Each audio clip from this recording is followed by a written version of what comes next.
It's been over 3 years since the community of Irvine experienced dramatic flooding there, displaced many of its residents, and one family hasn't been back to their home since and even had to move to another town. Meanwhile, their house in Irvine sits empty with no funding for its repair. Jeanette Roche followed up with the Chatfields and files this report.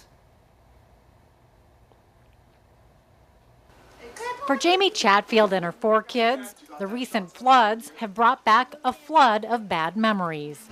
It was like, bam, we were flooded.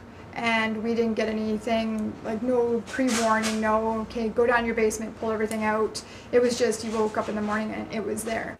In the blink of an eye, this family of 6 lost their home when the southeastern part of the province flooded in 2010. And this is what's left. A shell of a house that's been gutted and vacant for 3 years because they can't afford to fix it. We just got a letter in from the government that says because it took us too long to fix our house, because we couldn't raise the finances, they have closed our file and they don't want anything else to do with us.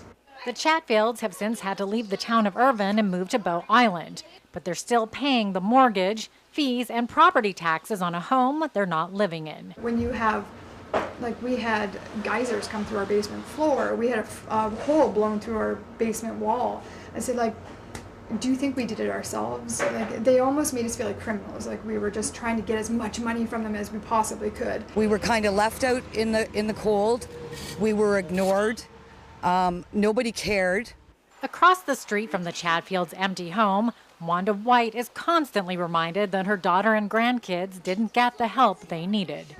Where is the government? Where did all the money go that was given to this part of the province to help us all get back on our feet? Where is it?